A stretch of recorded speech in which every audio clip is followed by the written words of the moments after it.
I would like to thank the organizers for giving me opportunity to present here. I'm fairly new to this area, more background in EEG analysis, so it's great to be here and see all the presentations. I'm from Sydney, and I'm in the same institute as Colleen Liu. Colleen has been using tDCS and also TMS and ECT for over 10 years now to treat depression. She treats a lot of patients on a regular basis, as well as running some large clinical trials. So for tDCS, the standard montage she uses is the anode over F3 to stimulate the left dorsolateral prefrontal cortex, and with the cathode over F8. And so here's one clinical trial that she run. And what you can see is that if you give patients treatment over multiple sessions, so they get 15 sessions, and in a dotted line is the sham stimulation. What you can see is that over multiple sessions you get a significant improvement in mood, and there's also a significant difference between sham stimulation, which is maintained 1 month after follow-up. And in the same year, also written a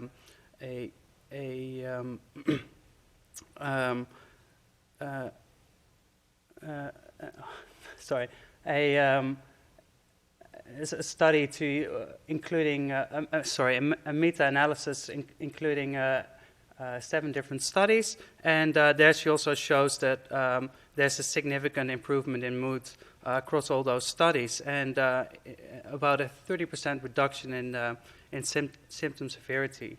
And there's about 20% of the patients can be classified as respondents. So the research shows that it works as a treatment for depression, but there's still quite some room for improvement. And recently she started looking at using EEG as a tool to monitor the treatment effects, and that's how I started collaborating with her. And so the aims in this case is if we see if we can use EEG. And of course, we may use it to study the underlying mechanisms, but more practical is can we use it as a more direct measure of the treatment effect. So patients come in for 15 sessions, and then what we see is an improvement in mood over multiple trials, and then there's quite a large percentage of them that don't respond. So if we use EEG, can we maybe detect them non-responders early? And the other thing is, could we maybe use EEG, the EEG response to individualize treatment parameters, like the stimulus intensity? As a first study, we used the STAR-STIM system. We stimulated the anode over F3 and cathode over F8, and then have 6 remaining EEG channels. We used a standard protocol that is used in depression as depression treatment. So we stimulated 2 milliamperes for 15 minutes, and we compared to a sham, which consists of a half-minute increase and then a half-minute decrease, so you get the same sensation. And we analyzed it here in 18 healthy participants. And so this is a randomized crossover study. So the study start with, on the first day, you receiving tDCS, and the other half receives sham, and then after a week they come back, and then they're crossed over. So if we look at the EEG data, with this system you can record pre, during, and post. And what we saw was that the data pre and post stimulation is fairly good, but during tDCS stimulation it's quite variable. So This is an example of one participant, and you can see that the artifacts are quite large. If you look at the power, this is on a logarithmic scale. You see like 1 or 2 orders of magnitude an increase. So looking at these data, we decided not to include the EEG during stimulation and only focus on the effects, the after effects. So as a first step, we quantified the effects on the power spectral densities. And so you can see at the bottom in this participant, you see the alpha peak nicely pre and post, which is like a basic sign of EEG quality. So we look at the power spectral density pre and post, pre in blue and post in red. And you can see quite some changes. So these are grand averages.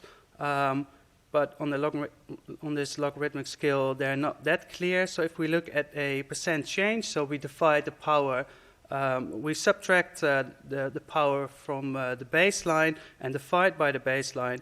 And what you then see is the increase in power, mainly at the lower frequencies. There's an increase of about 20% at the lower frequencies, and you also see a decrease in at the higher frequencies. If we then do the same analysis in sham, then you can see that there's also some changes in after sham stimulation. But if you look just based on visual inspection, what you can see is that there seems to be quite a consistent difference in the theta, the 4 to 9 hertz frequency band. So to quantify these differences statistically, we used partially squares, which is a multivariate regression technique, and it's particularly useful if you have high-dimensional data that are correlated. So what you do is you have this contrast, and in this case it's a very simple contrast. It's the difference between pre and post, and then you regress it against your high-dimensional data, and then you decompose the cross-correlation matrix using singular value decomposition. And what you then get is different modes which reflect the differences between pre and post. And then you can use resampling techniques to determine the statistical significance. So if we do that on the power spectral densities, we get one mode that is statistically significant. And then you can also see the frequencies that show a significant change. So you see an increase in delta and theta, and a decrease in the lower gamma range. And so this is comparing pre and post the power spectral density pre and post active tDCS. And you can do the same analysis, but now on time frequency power. So you compare time frequency arrays pre and post. And so now on the x-axis is time. So this is the 50 minutes after stimulation, and on the y-axis is frequency. So you see this increase in theta activity, which is consistent throughout the 15-minute period, and there's a reduction in lower gamma activity. And you also see that just in the first minute after stimulation, there's this increase in delta activity. And if you then look at the weights, this change is observed across all channels. And so we can, rather than comparing pre and post, we can now compare, sorry, the title is incorrect. If we now do a contrast between active and sham, then we still observe one significant mode. And what it shows is that the theta activity is significantly higher after active compared to sham stimulation. and there's also a decrease in gamma activity, and that difference is mainly observed in the first 7 to 8 minutes. To conclude, what we see after tDCS stimulation of the left dorsal prefrontal cortex is what seems to be a general slowing of activity, so an increase in the lower frequencies and a decrease in the higher frequencies. There's a significant difference between active and sham, so that's encouraging. But what we also see is that there's quite a lot of variability between participants.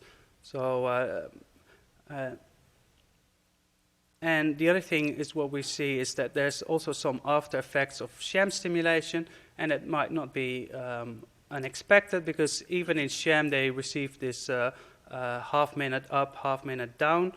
So there's some current passed through the brain, which may have an effect. So on future studies, we are currently doing a study with using 32-channel EEG, which allows for more spatial resolution, and you can also do a source reconstruction. What we are really interested to see is, so we see this high variability in the response directly after a single session. Is that just, say, noise, or is this actually relevant variation? And what I mean is that are there people that show a strong increase in low frequencies? Are those also the people that are going to respond to the treatment over multiple sessions? And if so, we maybe use this technique to identify responders and non-responders. And then another thing is what we want to do is constrain the activity during stimulation. So here it's just resting state. So this was, the experiment was 35 minutes, so 8 minutes pre, 50 minutes of stimulation, and then 50 minutes after. And so participants are asked to sit still, focus on a cross on the screen, and that's quite hard. And yesterday we already heard that people with alcohol dependency find it really hard to sit still for so long. You also have the opposite, people that find it really hard to stay awake for that long. So what you're going to see is if you ask people to just sit still, is that there will be quite a variability in what they're actually doing. If we use a task, we may engage the brain regions that we want to stimulate, which may have a positive effect of stimulation, but it also may have a positive effect on on detecting the effects using EEG. So it may be more sensitive if we use a task. And then the last thing is, so in this here we use the same stimulation protocol as we use for treatment in depression. So this is 50-minute long stimulation, which makes sense from a clinical perspective. But if you look at EEG analysis, of course, the statistical power is really low. So you just get one repetition in one subject. You have to wait a week and then retest them in sham. And so rather than using this very long stimulation, can we just split it up in much shorter segments of stimulation and then use a task design in EEG analysis to increase the power? And so I would like to thank my collaborators, so Colleen Liu and her team at University of New South Wales and the Black Dog Institute, and Kristen Meissner, who was a student from Germany who acquired the data. So thank you.